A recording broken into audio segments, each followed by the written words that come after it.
Selamat pagi, siang, sore, dan malam, Bu Mairina. Perkenalkan, kami dari kelompok 1, Sanitasi Pasca Bencana, akan menjelaskan tentang analisis kehadiran vektor nyamuk pada bencana banjir Sintang.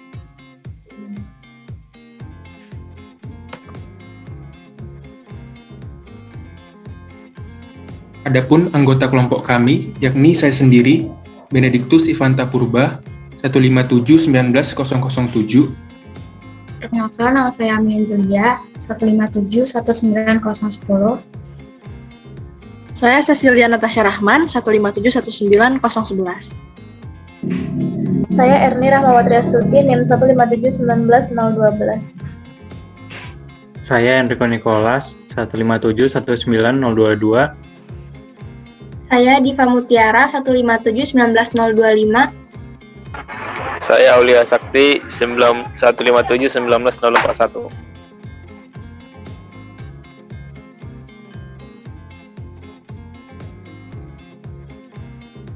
Nah, berikut merupakan lokasi dan karakteristik daerah terjadinya bencana. Bencana yang kita jadikan sebagai studi kasus adalah bencana di Kabupaten Sintang, Kalimantan Barat. Dengan perbatasan di bagian utara adalah negara bagian Sarawak di Malaysia Timur, di bagian timur berbatasan dengan Kabupaten Kapuas Hulu, di bagian selatan berbatasan dengan Kabupaten Melawi dan Provinsi Kalteng, sedangkan di bagian barat berbatasan dengan Kabupaten Ketapang, Sekadau, dan Sanggau. Next.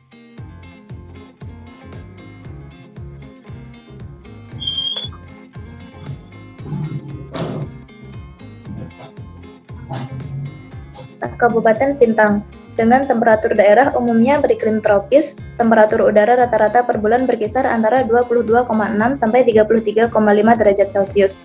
Untuk intensitas curah hujan cukup tinggi pada bulan Januari sampai bulan Mei dengan curah hujan rata-rata 301,46 mm. Curah hujan tertinggi pernah terjadi besarnya pada 759,10 mm dan terendah pada 150,50 mm. Untuk geografis, topografi dan kontur tanah beraneka ragam. Ada yang datar, berombak, bergelombang, dan terjal, dengan kemiringan rata-rata 15-44%. Di daerah yang terjadinya bencana tersebut juga dialiri dua sungai besar, yaitu Sungai Kapuas dan Sungai Melawi, yang merupakan urat nadi kehidupan perekonomian masyarakat. Next. Sudah hampir sebulan. Oke, berikutnya mari kita simak video berikut ini.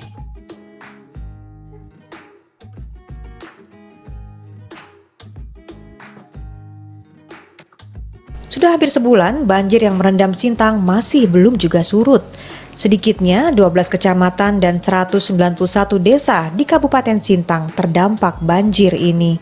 Berbagai upaya telah dilakukan untuk menangani banjir dan warga yang terdampak, mulai dari mengevakuasi warga ke posko pengungsian hingga menyalurkan bantuan sembako, obat-obatan hingga tim medis untuk membantu korban banjir. Bahkan ada wacana Gubernur Kalbar akan berkantor di Kabupaten Sintang jika banjir tak kunjung surut. Berdasarkan data BPBD Sintang, setidaknya 123.936 jiwa terdampak dan 26.332 jiwa yang mengungsi di 32 posko yang tersebar pada 12 kecamatan. Sejumlah warga yang mengungsi pun mulai terserang berbagai penyakit, mulai dari gatal-gatal, batuk, pilek, diare, bahkan demam berdarah. Banjir Sintang ini sudah terjadi sejak 21 Oktober 2021 sampai sekarang. Ketinggian banjir ini pada bantaran Sungai Kapuas itu 1-4 meter dan di bantaran Sungai Melawi itu 1-3 meter. Penyebab dari banjir ini akibat dari kerusakan daerah penangkap hujan di sekitar Sungai Kapuas, dan sejak tahun 2000 hingga sekarang terjadi penurunan tutupan pohon sebesar 26%.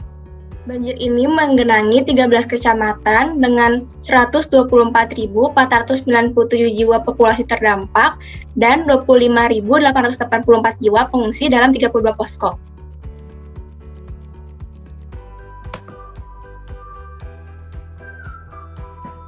Selanjutnya, analisis potensi vektor nyamuk pasca bencana di Kabupaten Sintang. Boleh di next. Secara umum, nyamuk merupakan vektor atau penular timbulnya berbagai macam penyakit yang termasuk dalam kelas insekta. Untuk nyamuk sendiri memiliki daur hidup yang sempurna dengan tahapan sebagai berikut. Yang pertama, telur dengan waktu sekitar 1-4 hari. Yang kedua, larva sekitar 7 hari. Yang ketiga, pupa sekitar 2-3 hari, lalu dilanjut dengan nyamuk dewasa.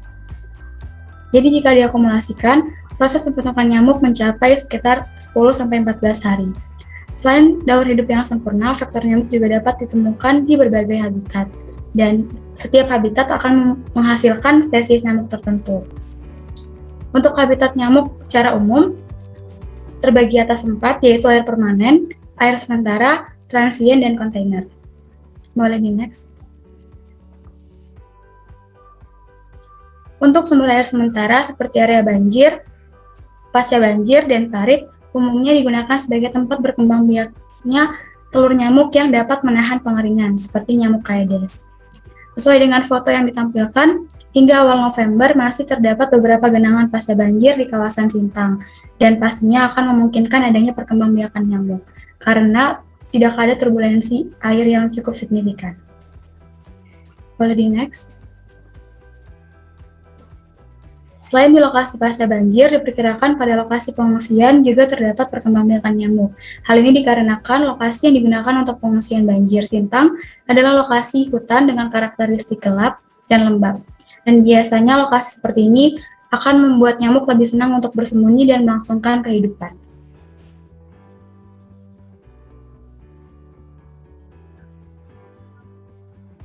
Nyamuk secara umum dapat membawa potensi penyakit yang sangat banyak. Akan tapi pada kesempatan kali ini, kami akan menekankan pada beberapa hal sebagai berikut. Yang pertama, sebagai hama pengganggu, di mana gigitan nyamuk dapat menginduksi dermatitis lokal atau bahkan reaksi sistematis pada orang yang sensitif. Pada anak-anak, gigitan nyamuk bisa menghasilkan alergi yang parah. Kedua, penyakit parasit, di mana gigitan nyamuk dapat membawa malaria dan juga filariasis. Ketiga, penyakit virus, di mana ensefalitis Jepang B, terutama oleh Aedes dan Culex, demam berdarah dan juga demam kuning, di mana pada kasus kali ini terjadi banyak sekali kasus demam berdarah. Yang terakhir, pemancar mekanik, di mana beberapa nyamuk dapat membawa telur terbang ke manusia dan menginduksi meiosis. Berikutnya akan dijelaskan tentang metode pengendalian vektor nyamuk di banjir Sintang. Nah, metode yang pertama, metode pengendalian lingkungan. Yang pertama, dapat dilakukan pembatasan tempat perindukan atau breeding place. Jadi pembatasan breeding place ini dapat dilakukan dengan pengeringan dan penimbunan area basah, sehingga jumlah larva nyamuk berkurang.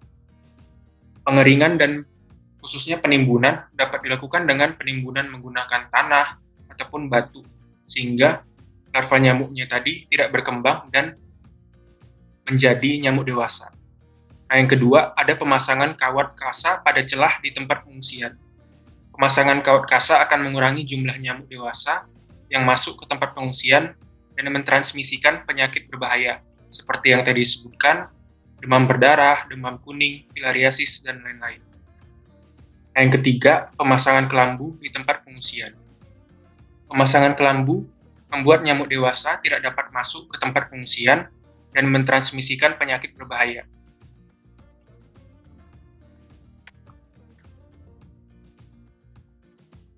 Selanjutnya, metode pengendalian secara biologi. Yang pertama, menyebarkan nyamuk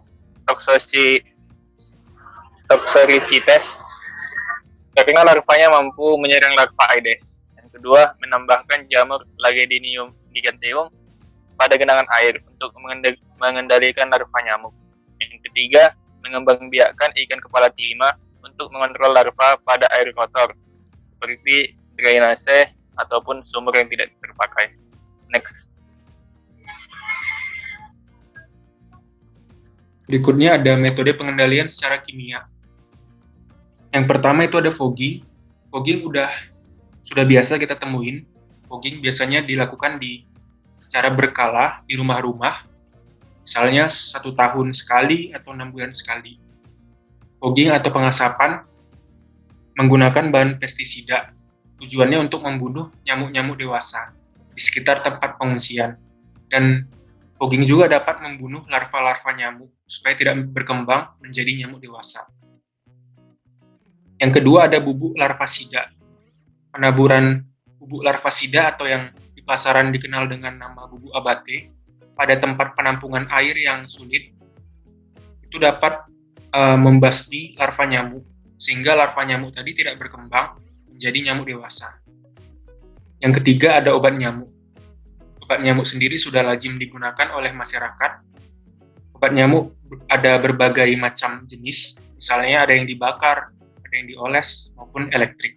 Sehingga dengan menggunakan obat nyamuk tadi, nyamuk dewasa tidak mau menggigit pengungsi, sehingga tidak tertransmisikan penyakit-penyakit berbahaya kepada pengungsi tersebut.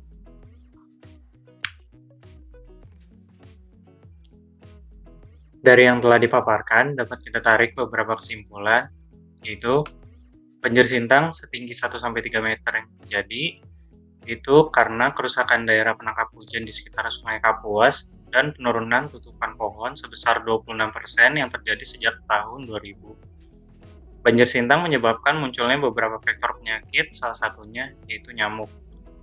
Nyamuk dapat mentransmisikan berbagai penyakit kepada pengungsi seperti malaria, filariasis, demam kuning, demam berdarah, dan lain-lain. Pengendalian faktor nyamuk dapat dilakukan dengan beberapa metode, yaitu metode pengendalian lingkungan, biologi, dan kimia.